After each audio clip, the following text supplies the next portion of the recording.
ketika Allah menciptakan manusia, itu melekat semua nilai kemuliaan pada dirinya. Yang itu mesti dipertahankan sampai kembali kepada Allah Subhanahu wa Ta'ala.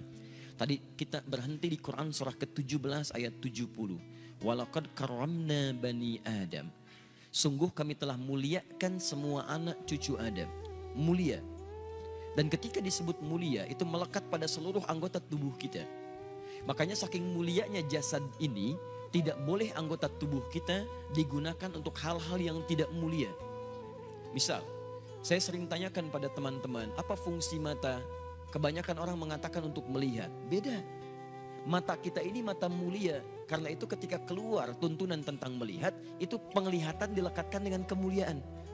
Kalau cuma melihat, hewan pun melihat. Dan tidak layak membandingkan mata hewan dengan mata kita. Karena mata hewan tidak mulia sekalipun melihat, maka itu dia tidak dihisab. Tidak dihisab, tapi mata kita dihisab. Saking mulianya. Quran surah 17 ayat 36. Inna sam'a wal basara wal fu'ada kullu ulaika kana anhu mas'ula. Sungguh pendengaran manusia, penglihatannya, bahkan apa yang ia fikirkan, itu akan dihisab dan ditanya oleh Allah Subhanahu wa Ta'ala. Makanya ketika mata Anda akan digunakan untuk melihat, kata Allah, saya tidak ridha kalau digunakan pada yang tidak baik.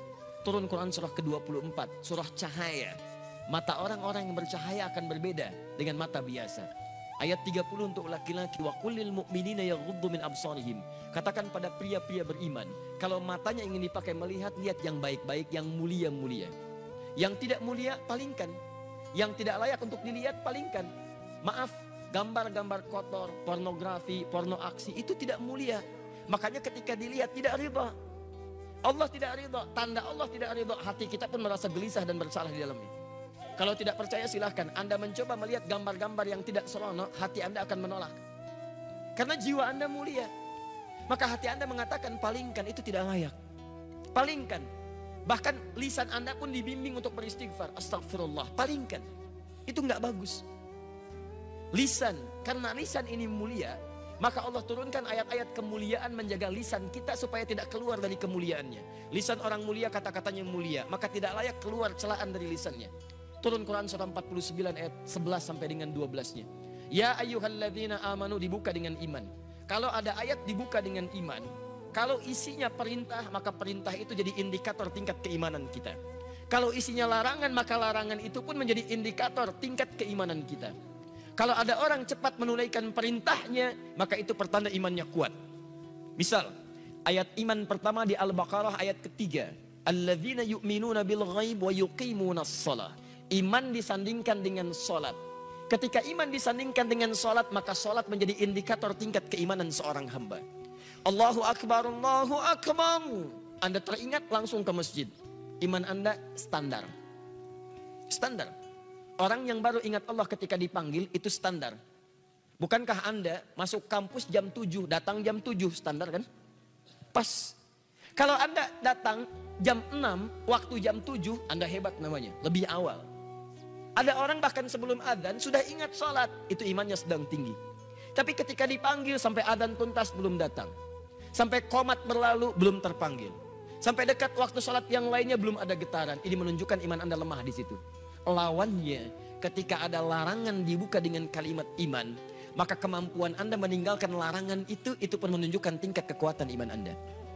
Ya ayyuhalladzina amanu la yaskhar qaumin qaum. Hei orang-orang beriman, jangan saling mencela. Ketika Anda mengaku beriman dan lisan Anda digunakan untuk mencela orang lain, maka ini menunjukkan ada yang kurang dalam iman Anda, lemah iman Anda. Anda terlihat rajin sholat, di situ menunjukkan iman Anda bagus. Tapi saat bersamaan Anda mencela orang lain, ini menunjukkan ada penurunan dalam iman Anda. Karena ibadah ritual akan nampak dalam nilai-nilai sosial dalam bentuk akhlak.